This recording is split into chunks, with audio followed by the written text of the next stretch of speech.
คุณทิมที่นี่ต่างกับที่ฮาร์วาร์ดมากๆเลยนะคะค่อนข้างสตริกแล้วก็ต้องลงทะเบียนพอป้ารู้ว่าต้องลงทะเบียนป้าส่งข้อความไปให้ลูกสาวลงทะเบียนให้ลูกบอกมันเต็มแล้วเมื่อกี้ทีมงานเขาให้ใช่หรือเปล่านั่นน่ะมีป้าคนเดียวสวมหมวก มันเป็นหมวกกันหนาวนั่นแหละป้าไม่ถอดบอกน้องกันแล้วว่าฉันต้องขออนุญาตสวมหมวกนะฉันไม่ถอดเขาบอกไม่เป็นไรป้ายอมเสียมาแล้วแต่เขาไม่ได้ว่าอะไรนะคะมีน้องๆนักศึกษาดีใจใหญ่เลยรอคุณพิมพ์กันค่ะใช่หรือเปล่าอาจจะใช่นะอีก7 นาทีพี่ป้าใช่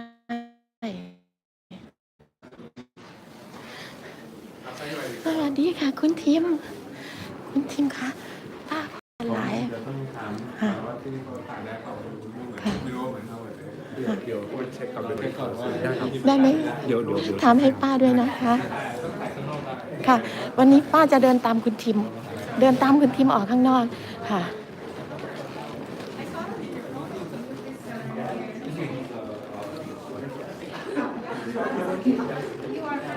I'm not speaking. I'm the only. The rest is.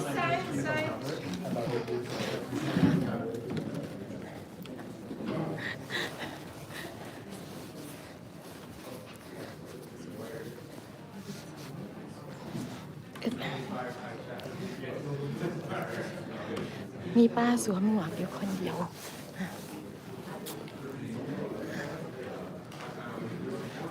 ที่นี่เขาสตรีทค่ะ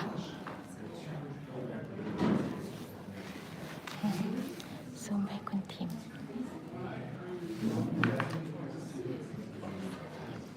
ถอดเสื้อ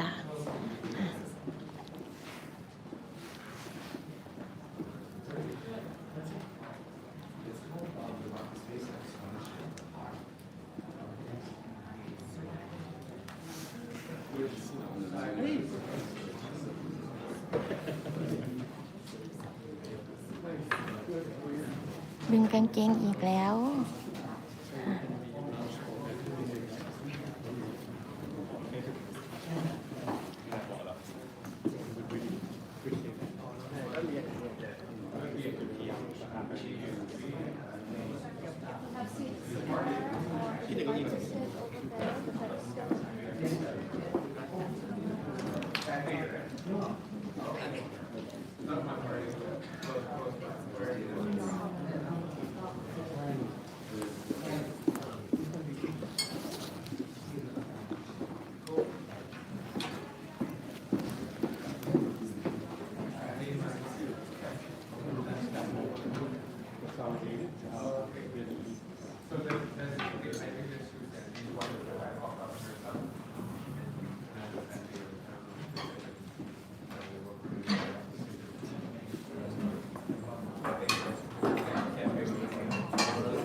ภาพจะสั่นหน่อยนะคะป้าไม่กล้าวางบนโต๊ะเพราะว่า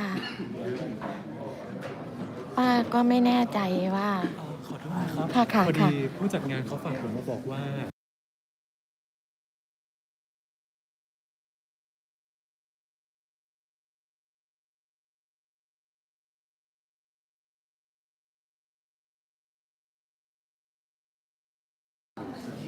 น้องมาบอกว่าป้าถ่ายติดแค่คุณทิมได้แต่ไม่ให้ติดคนอื่นนะคะ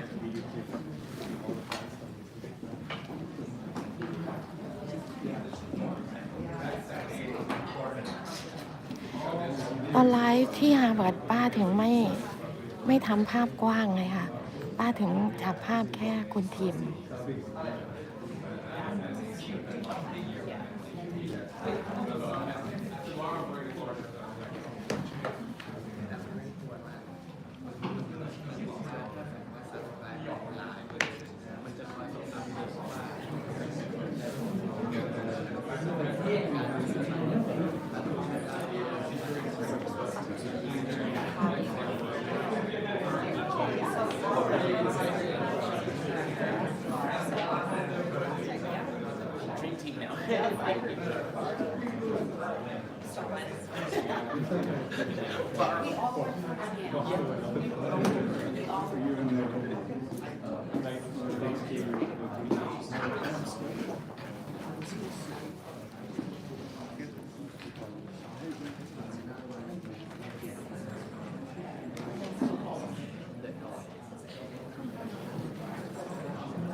ถามเลยว่าข้างหน้าจะเป็นอะไรไงไม่ได้เข้าบ้าง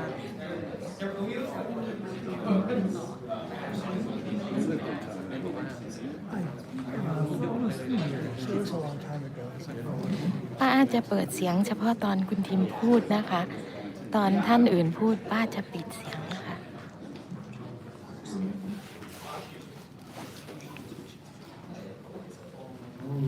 Alright, so good afternoon, everyone. Thank you all for coming.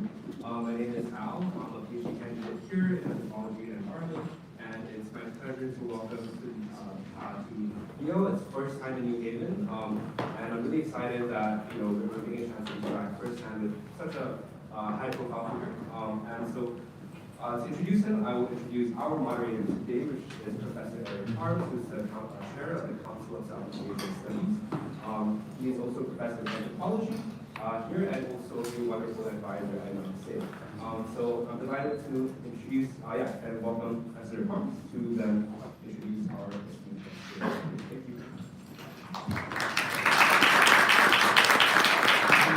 Thank you, Al. I just want to take a moment and thank Al for all the work organizing this, and also Eden in the Council on Southeast Asian Studies, and also to the Jackson School for allowing us to hold it in this beautiful room. So today I'm very pleased to introduce Pita Limjaro Ranrat, who led the Move Forward Party in Thailand's May 2023 general election. His social democratic platform won the most votes and seats in the parliament in that year. Under normal circumstances, with such a clear mandate from Thai voters, he would have become Prime Minister of Thailand. However, the military-appointed Senate refused to approve him as PM, and a coalition of conservative parties used random institutional mechanisms to prevent the Move Forward Party from forming a government.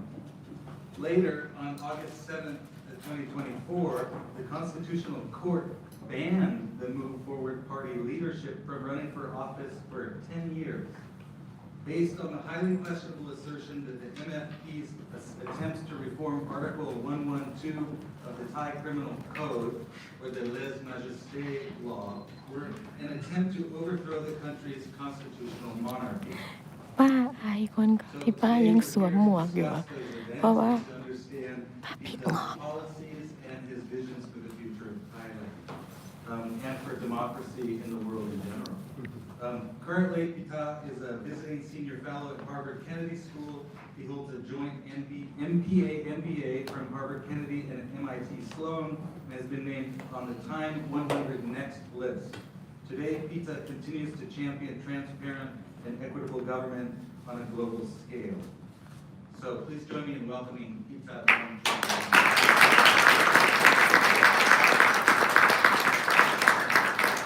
So the format that we'll have today is I'll start moderating with a few questions. I have a few questions of my own and some questions that we've received in advance from some of the people who registered for today's events. We'll go through a few of those questions for maybe 15 or 25 minutes. Then after that, we'll open the floor to in-person questions for the rest of the 20 minutes. We do need to finish precisely at the end of the hour for other obligations, so we'll try to keep to time, and I'm sure we won't get to all our questions, but I'm really looking forward to today's conversation. So I'll start with a kind of basic question. Perhaps you could share more about yourself and walk us through what happened in the elections in Thailand in 2023. Okay, let me begin by saying that I'm a rugby fan, I'm a football fan. So I'm not your rival. I grew up in New Zealand, so All Blacks is the game that we pass the ball backwards, so that Harvard-Yale rivalry is out of the door. And hopefully Yale welcomes me when I get back here. The reason why I'm here is because I'm interested in what I can learn from Yale, especially on the environmental side. In Thailand, we are very prone to climate crisis, maybe top 4, top 5. And I've been reading a lot of work from this institute as well as the environmental schools. So that's what brought me here in Yale. Finally, time to get out of Cambridge and enjoy this wonderful weather of New Haven. Back to the real substance in the sense that what happened during the election. So I was a designated survivor of the first party that was dissolved 4 years before. Our movement currently is the party 3.0 already. I'm the party leader 2.0, and there was party 1.0, which was called Future Forward Party that got dissolved, and those executive leaders were banned also, and they're in their 5th year ban now. So during that time, February 21st, that was when the first party got dissolved. So I became the designated survivor, the story of my life, because I was on the party list number 4, and then number 1 and number 2 got banned. So I had to take the leadership position and became the rookie leader of Party 2.0, which is the Move Forward Party. We took it through storm during the COVID crisis, during the protests, during a lot of economic stagnation in Thailand, and managed to, against all odds, won the election. 141 out of 500, and formed a coalition of 312 with 7 other parties. Went into the National Assembly. In Thailand, the constitution was drafted by the military that in order for you to become the prime minister, you need a simple majority of lower house and upper house. Lower house, I told you 500. I got 312 coalition. But the upper house is 250, and it was appointed by directly and indirectly by the military junta. So I did not make that number of 376 because we're here at Yale, 500 add by 250, that's 350. Simple majority is 376. I got 324 or something like that. And the reason was that quorum, the senators did not show up. 250 senators, only 200 show up, 50 did not show up. So I failed the first bid. And then I remember citing Kevin McCarthy out of all the people in the state's politics, because Kevin McCarthy, when he was trying to get to become the House Speaker, it took him 15 times. If my American friends here remember, so I remember citing it in the news that I probably have the 2nd round, or the 3rd round, or the 4th round, and I have my strategy in order to get more upper house votes, and then return back to the lower house. Make sure I got that 376, maybe in the 3rd round or the 4th round. But on the 2nd round of going again and trying to get more votes from the upper house, there comes the Constitutional Court order to tell me that I'm suspended. So I had to walk out of the parliament about 15 minutes before the Prime Minister's election for the 2nd time. So I had only one chance when Kevin McCarthy acted. So I was suspended for 6 months, went to court, won that case, 8-1. So I returned to the parliament as an opposition because that case that was flat against me, well, it was about a defunct media share company that my father owned. So that undue suspension, I won. So I returned to the member of parliament for about 3 or 4 months. And then that's when the Constitutional Court came with the second one, not about me personally anymore, but about that attempted amendment of a criminal code, why what we wanted to do is to reform Thailand while preserving the monarchy. So the court didn't listen. So they dissolved the party 2.0 and banned me for 10 years. So I have 9 more years to burn. and that's when I spent a lot of time doing 2 things. First is to share. Second is to learn. So that's why back in Cambridge I have my office hours.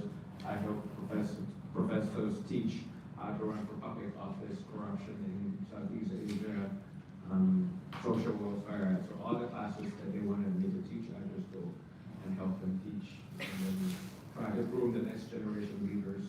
That's why Harvard yesterday, Yale today, Cornell tomorrow, Stanford later on, Tokyo University, Korea. Try to groom next gen leaders if they want to run for political office, whether they're from Thailand, Philippines, Indonesia, Malaysia, Singapore, Vietnam, and Myanmar also come a lot of, probably not to run for public office, but they also come a lot from. That's how I'm planning to spend my time for the next 9 years. So could you say a little bit about immediately after you individually were banned and some of the other leaders as well, and then, but some of the elected MPs, members of parliament, were able to continue in their positions, but were no longer allowed to be part of MF Move Forward Party.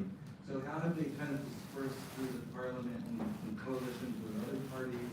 And maybe you could use that as a way to talk about the state of progressive politics in Thailand. Okay, that's party 3.0. Yes. Future Forward Party 1.0. Move Forward Party 2.0. Reincarnated Party 3.0. The name is called People's Party. That's the one we are talking about. So we're still #1 in Thai Parliament, despite what happened. From 151 that we had, and 151 MPs that we had. So they dissolved Party 2.0, got the executive leadership like myself. Currently, they have about 140, I want to say, 139 MPs, 140 something MPs, still, the #1 party in Thailand, but now obviously in opposition. Next, well, decoding how politics is a bit difficult for the audience within an hour. But next, now that they have taken me out, push us to the opposition, open the legality track. The next playbook for them is morality track. In Thailand, in the Constitution, there's ethics committee, about 5 people, appointed directly or indirectly by the military junta.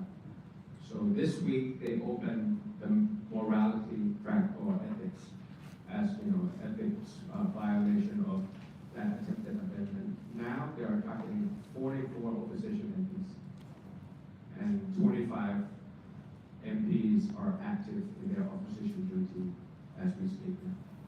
So we'll lose, at the worst case, 25 more opposition MPs. So that's the current state of Thai politics now, that the opposition will be even more weakened as we head into the second year of this administration and 2 more years into the election. And if I were to share my personal opinion, especially here the first time at Yale, could be that it will happen very soon, that 44 MPs through this ethics committee will be banned for life, can never run for office ever again, political assassination pretty much, and it could be a snap election. So that could be the playbook that they're thinking that once party 1.0 is done, 2.0 is done, 3.0 is going to be done through ethics committee, then they might do a snap election. Do you mind just pausing for a moment and describing what some of those ethics charges might be and how they're framed, just so that the room can understand that a little bit? So the constitution in Thailand, when it was drafted last time, the military or the team behind it put in a clause of morality, which is good for politics as a guiding principle when you run for office or when you become a public servant. But once it's being used to weaponize, once it's being selectively used, once it is unchecked and no process for you to appeal, disproportionate, if you are found immoral by this ethics committee, it could be a corruption case, it could be sexual violence, it could be any other things. But for me to amend the a criminal code amendment, if you are found immoral, the only penalty is lifetime ban. So that's the origin of it, the transparency of it, and the accountability of it in the way I answer it. If we're talking about proportionality of law, if you infringe something, the penalty should be proportionate to each other. But for this case, no matter what, if the ethics committee found the politicians to be immoral, no matter the severity, the only penalty is lifetime ban. So we question the legitimacy, the origin, and the proportionality of law of the ethics committee at the moment. But I think that's the way it's going to be done, versus just the military track, because 13 military coups in Thailand, that's the first track that you become a competitive autocracy. The second one could be judicial track, or legality track that I explained. Now the third track has become the morality track also. I think that these are the gatekeepers of Thai democracies. When the election result and the election outcome can be different, it can be done through three different tracks. You could just do a military coup like how you have done before in the past 90 years. You could do a judicial harassment, or you could do a morality path as well. I think that's when you call a competitive autocracy that allows election once in a while, but the outcome of the result is not what you wanted. You have ways to make sure that you keep a short leash with the elected politicians. Thank you very much. I'm going to turn to a question that was submitted from the audience, or from registered guests before. This one reads, how do you see the future of free speech and censorship in Thailand over the next few years? From what you're describing, it doesn't sound very optimistic, but you seem to be an optimistic person, so I'd love to hear how you negotiate that. And together with that, this is continuing the question, together with that, what is the utility of transparency as a tool for social mobilization and secrecy as a weapon in political fights? So, okay, one thing at a time. The first question on freedom of speech in Thailand. What we were trying to do, I think the question probably spans on many things, but they will probably ask you the elephant in the room, which is the criminal code on that. The only reason why we want to amend it inside the parliament is that parliament in French is a place for you to speak. And it cannot be monopolized. It has code of conduct. It's being televised all over the country. So we wanted to use maturity and transparency. So that's something that is very hard. My intention, again, is to reform Thailand while preserving democracy. But freedom of the speech outside of Thailand on the streets is one which are back in the days. It's just not a consensus building place. With people who have come before me and people who are coming after me. People who have come before me probably wanted to take it as far as possible to the good old days. Many, if you look on the social media, on the streets, when we're talking about after reform people, that's the people who are older than me. There's younger people than me. I understand, if they're 15 or 14, they don't share the same sentiment. It's an inconvenient truth in any society that they wrote on the streets or they take it to Twitter that they want to see Thailand become popular. For people our age or with academics our age, we were probably thinking about Nordic countries, maybe like Finland and Denmark or something like that, right? Whether you remain a constitutional monarchy or you turn to republic. For me, as a 44-year-old, mid-age, I can relate to people who have come before me and people who come after me also. How do we build that kind of consensus with the royal status, the royal positioning, protection of the monarchy as well as protection of freedom of speech? And I felt like there was no other place that is better than the parliament, where there's transparency, there's maturity, and you have to speak with concise matter of time. You have to vote it out, so I cannot just say my views all the time. Some other people might disagree with me, and you're allowed to say it. And if we come to a disagreement, then you vote it out. So I felt like that parliament route was the best way for Thailand. And now that the constitutional court, the verdict says that you cannot amend it inside the parliament, or certain things cannot be said inside the parliament. So I was worried about the narrowing space of discussion with maturity on this kind of topic in a constitutional monarchy like Thailand.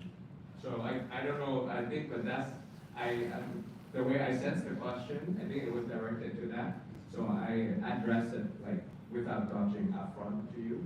But if you are asking about freedom of speech in general now, we have to be worried about freedom of speech and deep fake and information operation.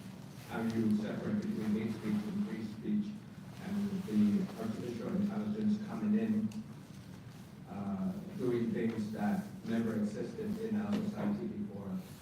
Scamming operation in Thailand and Myanmar and the Chinese, that's something that once you have social media, once you have free space for you to communicate, that's when deepfake comes in, that's when scammers come in, that's when misinformation operation come in. And that's why even a bank in Kansas went bankrupt because of cryptocurrencies and scammers in Thailand operating across over to in Myanmar, for example. So it's a fine balance thinking about these kinds of things. Social media ability to communicate across boundaries versus deepfake or AI and misinformation operation. That's something that is of my interest. So that would be my response for the first question. And the second question? Well, I'm actually going to jump ahead to a different one because you gave such a robust answer to that question. Because you started to talk about youth and older generations, right, and maybe a kind of divide that is emerging in those generations. But you also talked about the constitutional court, the parliament, and opposed that in some sense to internet and social media. And oftentimes people tend to think that social media is a youth-oriented thing, but you're actually talking about using the parliament to make these kind of progressive moves and to have a more, orderly discourse that will balance and kind of controlled, balanced discourse. So I wondered if you could walk us through some of the unexpected arrangements that are emerging between sort of the youth and the older generations and internet and existing government structures. Sometimes we tend to assume that the existing things are the older generation and the internet is the younger generation, but what you're describing is much more complicated. So I think that's, to respond to that question, you gotta separate out, slice and dice a little bit. I think in many countries, including America, Germany yesterday, Southeast Asia, I think what the country is lacking in terms of intergeneration communication is we need new consensus for new normal. After COVID, with the rise of digital disruption and things like this, it becomes a new normal in each of our countries, migrants, housing crisis, and things like that. But we are still operating on that old consensus in the new normal world. If you're coming from various countries and you think about it, how the world or how your country has changed so much, but the consensus is still the old consensus. We are responsible to come up with a new consensus between younger and the older generation, countries to countries, Thailand, Myanmar, America, and Canada, and Mexico, and Panama, Russia, and Ukraine. Like that kind of consensus is not developing yet. And the world order is just no world order at the moment. You know, if you want to call it, you have to call it transactional realism. That's what my word would be when it comes to the world order nowadays, that we couldn't come up with a consensus. The second part of this question was about social media, that it used to be a younger crowd kind of thing, or older crowd, and how that comes up. In a short word, I think algorithm transparency is what is required, because no matter how old you are, if you're on TikTok, just like how my mother or my daughter comparing contrast, once you click on something, that algorithm, it keeps polarizing you towards a thing, whether it's to a behavior to buy something mindlessly, or to believe in a political situation mindlessly, or to believe in fake news mindlessly. But nobody knows what the algorithm transparency is for each of the social media platforms. So without that, not everybody wants to know what the algorithm is, but at least if we have that kind of algorithm transparency, we'll be able to manage the social media use in younger generation, in early childhood education, towards all the way up to retirement, because they don't know what they're doing. So that's why it's a thing that keeps polarizing you towards things that you don't know, whether it's a behavior consumption and political views, or even cultural revolution that comes from social media. I'm going to switch gears just a little bit, and then in a few minutes we'll start taking questions from the audience. But we have a few questions about the region in general, Southeast Asia as a region. So could you just say a few words about how the situation in Thailand impacts the region broadly? And then after that, we have some specific questions about Thailand's relationship to Myanmar, the neighboring country of Myanmar, and what role Thailand might be able to play in some way supporting democracy and the resistance to the UNTA taking place in Myanmar. Okay, so let me reflect on the question. There's two parts. The first is on the outlook of political situation in Southeast Asia. The second one was about Thailand, ASEAN and Myanmar. That's the second part. So to slice and dice and answer it structurally, so you guys can follow. The political outlook of ASEAN now, dynasty politics,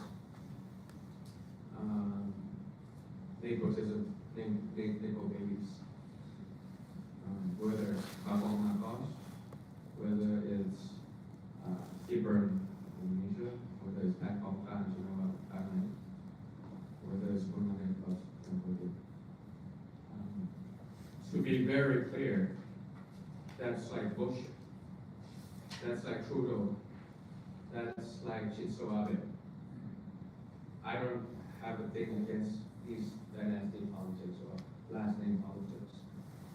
What I'm worried about, or what I focus more is on proxy leadership. Because what's going on, the kind of challenges Southeast Asia is facing within itself, and differently. The Philippines is probably on one thing, Laos is probably one thing, Thailand is probably one thing, or collective as well.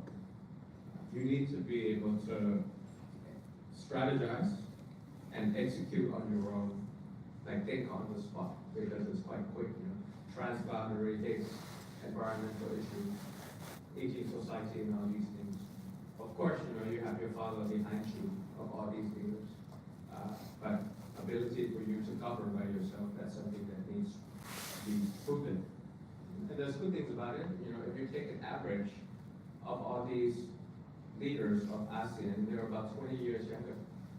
From Lee Hsien Loong to Lawrence Wong, from Prayut Chan-o-cha to Pat Kongkan, from Duterte to Babong. They're much younger, they're rookie leaders, so I think they have a chance to prove to the world that they matter, that they are relevant, and they're capable of leading by themselves, rather than proxy leadership of going back to the father every time of what needs to be done, whether it's in Cambodia, whether it's in Indonesia, whether it's in the Philippines. So It's that kind of opportunity, that kind of asset, as well as liability for these group leaders and group concerns. The second question was about ASEAN and Myanmar in general.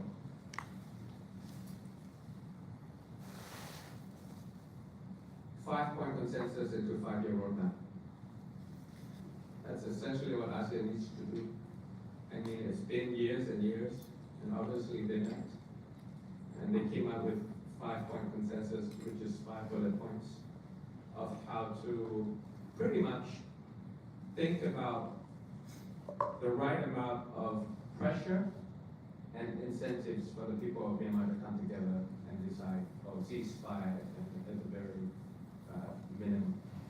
But it's been years and years and years, and the Malaysian foreign minister, VPN of Singapore, Indonesian foreign minister of Thailand, once in a while issue statements after statements with no outcome.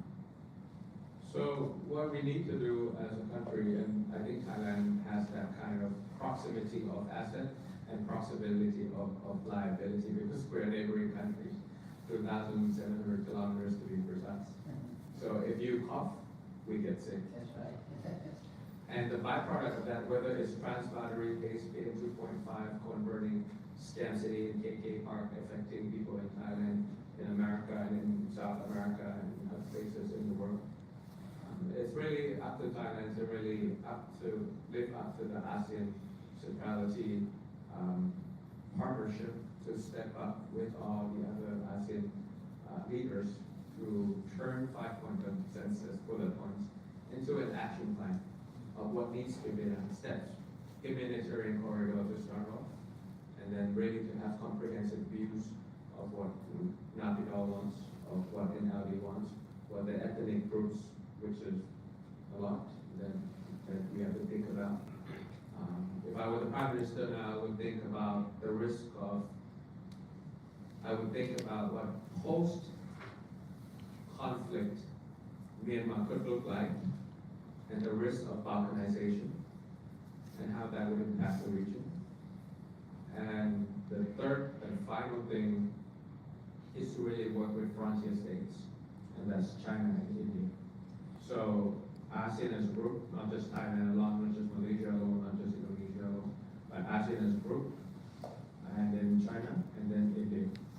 If all of us combine and let the people of Myanmar decide the future of their own self-government, self-determination, what it would look like after the post-conflict, the rebuilding of the nation, I think that would be possible. But if Thailand doesn't get involved, ASEAN doesn't get involved, it becomes a transaction after transaction, because of the scam operation in Myanmar. That's when Thailand, Myanmar, and the Chinese are starting to work together on a project, and that's transaction based. But if you expand it to something else, if you leverage it to something else, I think we could find the right amount of pressure and incentive for the people of Myanmar to get together and determine their future by themselves. I think that should be the plan. If we could linger on this just a moment, Sure. bring China into the question, because one of the questions was about the Belt and Road Initiative and the influence of Chinese loans in the region. But if you could linger on the point about Myanmar for a moment there and see how that links together, because many observers have been a little bit skeptical about China's intentions with Myanmar, and so when you were bringing that into the story, it does introduce certain complications. But one could imagine that ASEAN as a bloc has some kind of influence, not just BRI as a receiver, but also as making some demands on what China is trying to do in the region, could actually maybe have some influence in changing China's position in Myanmar. Is that what you're suggesting a little bit, or is it? Yeah, I think there's momentum, increasing momentum for sure. There's a lot of high-level Chinese officials operating in Thailand and in Myanmar to get the Chinese people out, to really stop or reducing the size of the scam operation in KK Park and whatnot. It's almost like an industrial escape, but only the scam operations are various things, love scams, butchering the dates, crypto scams, and things like that. But I think what the Chinese care about now is also their reputation on the world stage after the geopolitical tensions last few months, as well as, to protect their own people as well. So it might not be about values, it might not be political, I don't know what the Chinese are thinking, but in terms of transaction, and I did use the word before you asked me that question, with this kind of project by project, with this kind of transactional emergency, Thailand and ASEAN leaders could leverage it into something that's already a consensus among ASEAN leaders and the Chinese and the Indians and even the Americans that less violent Myanmar benefit everyone around the world because of this scam operation of transboundary aid going to corn and then the PM 2.5 come over to Thailand. So it doesn't have to be like the same operatus all the time. That maybe the Chinese favor this thing or that thing for Myanmar or this thing or that thing for Laos, but I think the dynamics are changing every day. You never know. But once that kind of opportunity arises, the leaders of ASEAN should be able to capitalize very quickly and find a consensus or common ground to work on together and spare differences for the time being. Do you think with the chairmanship going to Malaysia this year, there's actually more impetus? Malaysia has been a little bit more forceful than some other countries in trying to get ASEAN to think about the Myanmar situation? Or do you think To me, it doesn't matter which chairmanship you have? I wouldn't put pressure on chairmanship anymore. I'm thinking about Troika. I had that plan when I was the prime ministerial candidate. I think it has to be a continuity to turn bullet points into action plan. The previous chairmanship, the current chairmanship, and the future chairmanship. There's that kind of continuity as like a special envoy after special envoy, whether it's from the United Nations or to ASEAN. But as a community, working together for 5 years, continuity. And to be fair to countries in ASEAN that doesn't share the same proximity of borders, it's pretty easy for you to say anything you want, but for Thailand to really say something that it impacts directly with the border that we share together, whether it's like migrants, illegal migrants, pollution, drugs, narcotics, human rights, and stemming operations. So I think it's very important to engage Myanmar comprehensively. So Nabidor and Nabi and all the ethnic groups, and that's something that I spoke up during the debate that if I were to really be in charge, you really need diverse views, and you really need to understand comprehensively what each of the stakeholders are thinking in order to grow. Thank you. I just have a couple more questions, and then we'll turn to the audience. These are actually talking about our audience a little bit. Many of the members of the audience are members of the Thai diaspora, and many of the members of the audience are students, and we are an educational institution. So I wondered if you could just say a few direct words about what you think the role of members of the Thai diaspora in the United States and other places is for the future of Thailand, and also some advice that you might have for students who care about these kinds of things. Please vote. Please vote.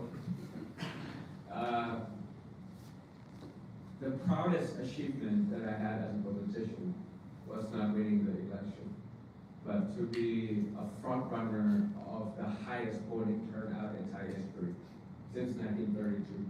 78% of Thais voted. That was the highest ever. And if they didn't show up to vote, I would have lost. Voting turnout is a critical factor to my victory. If I do a regression analysis, if the voting turnout is lower than 70%, I lose. If the voting turnout is higher than 50%, Democrats, progressives, and myself would win. Simple as that. It's not even how strong the candidate is, how weak the competitor is. It's not about the constituents, whether they're young, old, or conservative, or progressive, but voting turnout is that kind of denominator that enlarges the size of the pizza that finally becomes a really kind of even. So, to be Thai diaspora, voting from New York, voting from Chicago, voting from LA, I know that number exactly is combined about 100,000 votes. And that's like a district in Thailand. And if you look at Sydney, if you look at Tokyo, if you look at Israel, if you look at Taiwan, If you look at Thais living in China and all of that combined, you could flip elections just because of overseas voting. It's that important. And it's an untapped market. Not a lot of political parties would try to tend to overseas voting. I understand your pain, and you have to, go look through your driver's license or your ID card rather than passport when you want to do something with energy. That's small step. A lot of overseas Thais voted for me because of the end of military conscription, so that the sons don't have to give up citizenship. So if you are representing the people of Thailand beyond boundaries and really listen to what happened in Sydney, listen to what happened in America, listen to what happened in Germany, I'll be able to get lots and lots of votes that other parties cannot differentiate. I think that would be, in 2 words, please vote instead. To whichever party you want, but please show up to vote. I know it's far from DC. I know it's a lot of traveling in the mail. Sometimes, the registration is not so efficient and things like that, but please go vote. For the students, they are doing a lot of voter suppression techniques all around the world. And voter fatigue is by design. They'll make it crazy and boring, and they'll make sure that the election day is on your school days and things like that, so that you don't show up to vote. So I think it's really important for you to be interested in politics and have political aspirations, no matter what your major is. It could be public health, it could be chemistry, it could be finance, it could be law. There's always room for you to play when you return home and run for public office one day. Thank you very much. So now we're going to turn it over to questions from the audience. Do we have any volunteers to have the first question? We'll keep my own. And when you ask your question, please introduce yourself and then give your question and keep them short. So we have 20 minutes, Professor. So let's take rounds of questions again. Maybe one round and 3 questions, and I'll answer them in one go, and then we can take one more round. So it's 10 minutes each. So we can be efficient, not time, not short. To be punctual then, I'll just speak a little bit. My name is Josh Lee. Thank you so much for being here today. I'm a third-year undergraduate studying astrophysics and global affairs, so I really, resonate with your remark that, people of, any background should go out and vote and use their privilege to make your voice be heard, vote for what they believe is right. Curious about what your sense of strategy is, and necessarily in the sense of what you want to accomplish over the next 10 or 15 years after you, perhaps return back to your own country or also in the United States with the diaspora. Curious of whether your strategy is solely regarding whether you or not you want to hold office, or if it's for a greater purpose. If it's something that requires you to and perhaps be an inspiration or try to spark a social movement in order to inspire others to also demand the reform that you believe is best for the country. Second question, please. Thank you for the question, John. Thank you very much for your time. My name is Garrison Smith. I'm a fourth-year undergraduate at Yale. I'm college majoring in economics and global affairs. So my question is on the economic side. One of the issues that a lot of people talk about is the high household debt, right? Especially with all the global issues. And of course, one of the themes that's very well covered is the digital wallet scene. And I know this is something that economists and yourself have talked about, that kind of fiscal responsibility and kind of credit rating software. So as a result, I'm wondering, apart from that, what would you propose in terms of restructuring or incentives to help finance with more savings? Thank you. Third question, please, and then I'll answer in one go.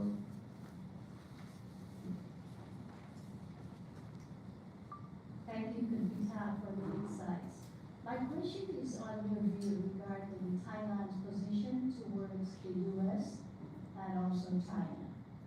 So do you think the recent Chinese intervention to curb the scam operations at the Myanmar border is an infringement on Thailand's sovereignty?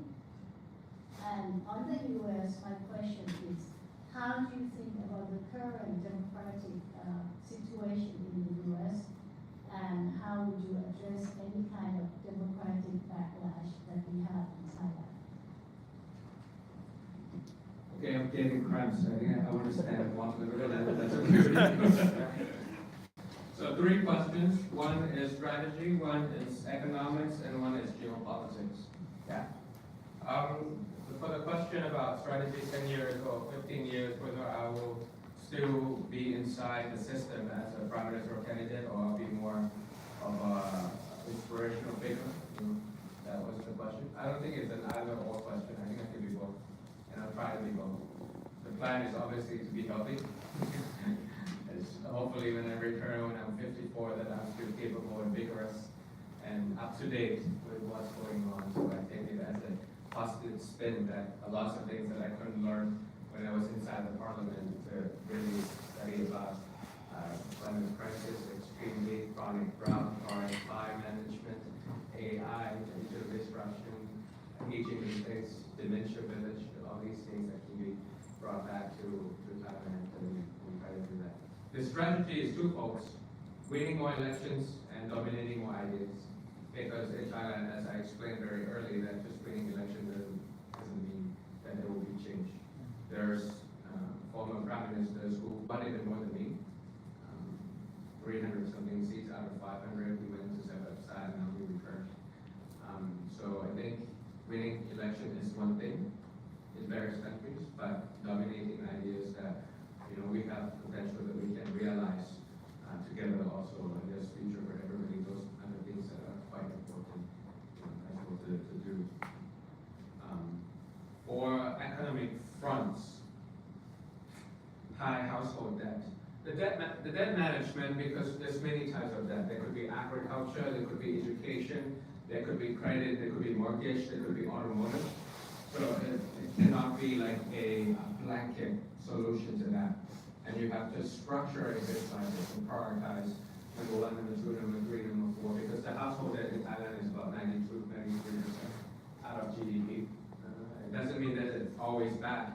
I mean, I want to say Germany and Japan is probably way above hundreds as well, as long as you turn that debt or that liability into assets for the country.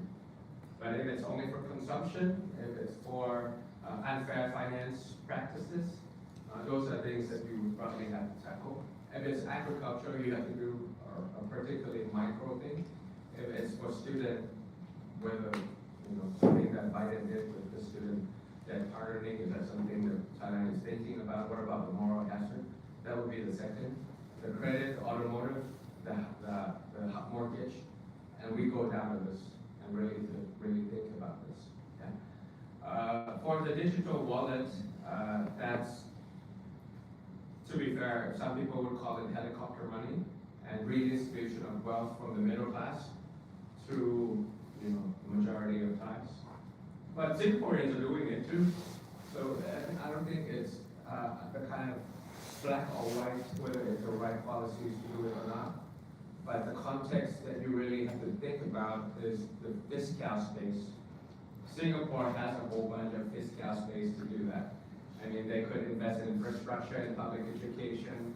They're thinking about building a dam against water erosion of their island. And they have lots of money to spend to help people during this kind of inflation issue and the housing crisis that Singaporeans are facing. But for Thailand, we don't have that kind of fiscal space. So if we wanted to use that amount of money, then it's debatable which one is more important, just to give out quick cash or to really think about restructuring the economy and country and education and things like that. For me, if it's economic, without using any budget, is to demonopolize.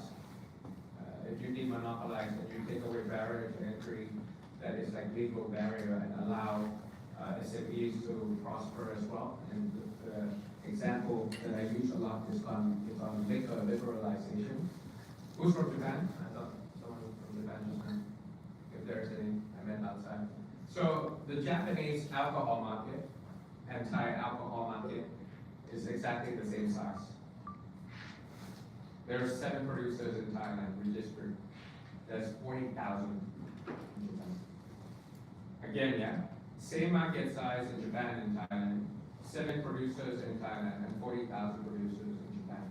Just me going in and liberalize this law so that law doesn't become a barrier to entry in terms of registered capital and things like that.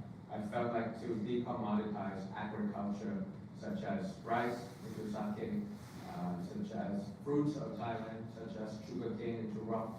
I think those are the quick ways without any national budget or very little to really get the SME to be empowered. And we're thinking about things that we wanted to do in steps, which is fair game, that's what I explained, firm ground, which is our people and labor productivity, and fast growth. And normally, if you're a politician anywhere in the world, you will talk about fast growth. You'd be like, I'll be the next AI of Europe, or I'll be the king of crypto in South America, or whatever. Fast growth, robotics in East Asia, but you don't normally focus on the firm ground and the fair game. So fair game, firm ground, we capable, and then fast growth can come later on. That would be my restructuring of the economy of Thailand on top of, yes, you probably need some short-term handouts that elevate the pay of the people as well. US and China and Thailand.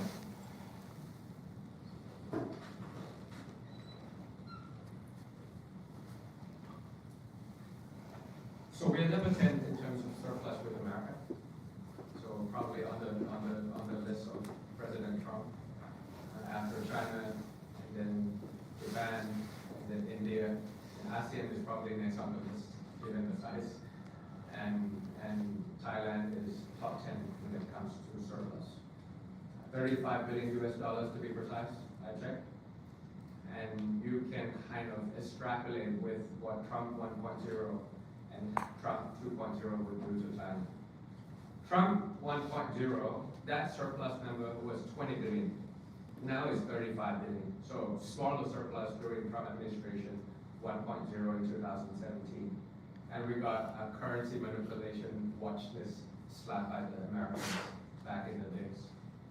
So to say that nothing will happen with Trump 2.0 with Peter Navarro as a Trump Peace Corps in Thailand back in the days. He graduated from Kennedy School 1979, and he went to Thailand right after as a Peace Corps. And one of favorite countries, according to the New York Times, when they asked Peter Navarro, Thailand is the favorite one. And so to think about that surplus from 20 billion in 2017 to 35 billion now, something for us to really think about in terms of tariffs and trade war and things like that. And to look at what happened just a few days ago when he was with Modi of India. So the tariff game kind of subsided a little bit because the Indians are buying the natural gas from America and reducing that kind of surplus. So, I mean, we could think of this as an opportunity to reduce the surplus by buying more Americans, but not natural gas. I'm not going to do that. If I were Prime Minister, or I'm not going to buy more methane. I'm going to buy more medical devices from America for the Thais in the rural areas that need these kind of medical health issues. I'm going to think about cybersecurity, top-notch from the Americans to really fix the problem of scamming in my country. So it will be a win-win situation. And the surplus will be reduced, and the tariff can be avoided. Because President Trump, to me, he doesn't want trade war, he wants trade peace. And so if we do something that is counterproductive for both countries, reminding him that Thailand and America, we go back 200 years, one of the first allies in Southeast Asia. My golf game is not so good now, but maybe we could think of this as more of a positive thing. Now, China. That surplus is 35 with Americans. The deficit to Americans, 35 billion. Deficit to the Chinese, 45 billion on the same year, in the same exchange rate calculation. Okay, there's something to be done. And that trade deficit comes from two things. It's from the Chinese EVs and on the retail flows of commodities of cheap goods. those that didn't have to pay back or holding tax of 3% or 7%. So that would be something that I will probably have to work with the Chinese. You know, a lot of good investment coming from you in the past 10 years because of the military coup that Obama administration stopped the ties with Thailand, with the Europeans stopped the ties with Thailand. So that's why we all had to go, and America first. So that's why the military had to go over to the Chinese, whether it's manufacturing, whether it's iron, whether it's mining, whether it's waste management, whether it's retail, whether it's tourism. We were leaning towards the Chinese.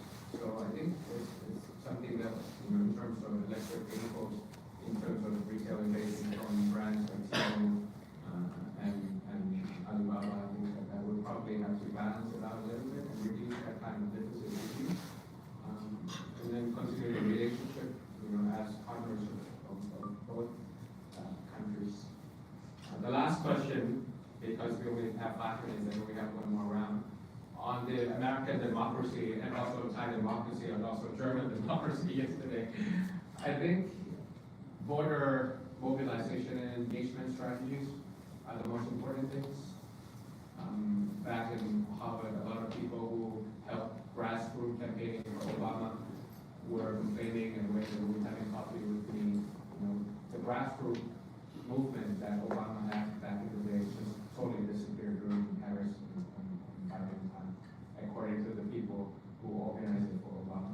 So when there's an election, usually politicians will show up and explain the importance of democracy, try to mobilize voters, have some engagement strategies 3 months before the election. I think that's no longer the thing. You got to do it every single day. And for the Americans heading to the midterm in two years, they have to start now and start organizing things and things like that. The voting turnout in America disappeared by 5 million, by the way. I checked.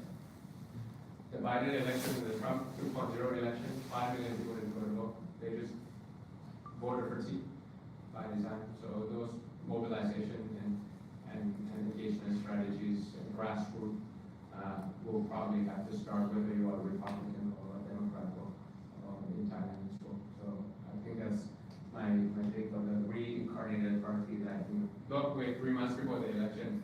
You got to be there in every village, in every district, and tell them why voting is so important and the benefit of voting exceeds the cost of not going, because the autocrats will do a different thing. They say the cost of going is higher than the benefit of going. Making sure that it's very far, taking too long at the polls. Let's do it on a Wednesday, on Saturday when the laborers will have to be at the factories.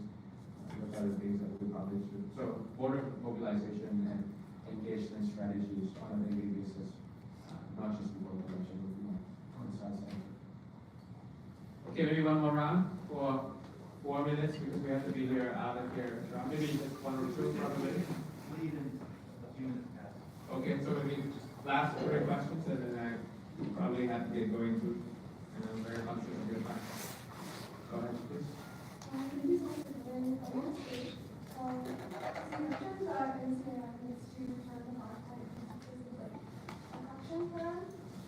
How do you think this is affected by trade relationships that between South and the West, including Myanmar and Thailand and Myanmar?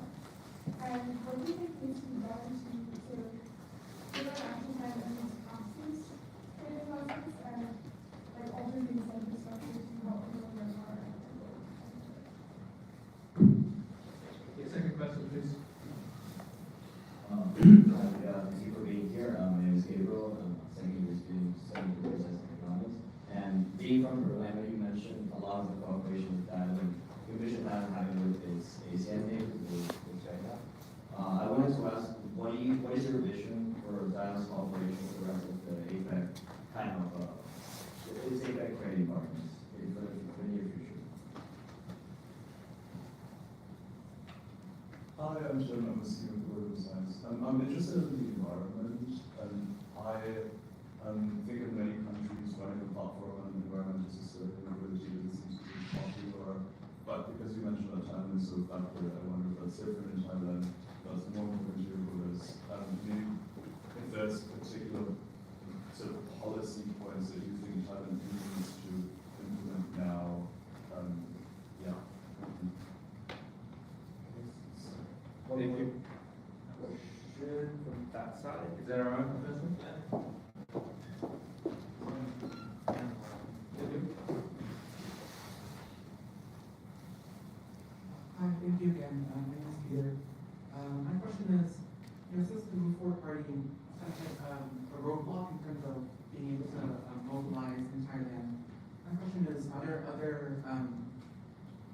left-wing or left-wing adjacent parties are continuing to carry that torch forward? Like, for example, are they working with the labor movement in Thailand, to organize people to go, to get them, excited about taking part in Thai democracy? Yes, so that's Party 3.0, People's Party. I think we're not even left. We're probably center left when compared to European spectrum and things like that. And we stopped thinking about ourselves as left and right. We kind of turned the axis of left and right politics into 1% and 99%. So it's vertical now and horizontal. And yes, we have our own labor faction wing. When I started politics on party list number 4, right? Party list number 3 is labor leader. Is how important that labor faction is to us. So party list number 1, party leader, secretary general is number 2, and then labor number 3, and then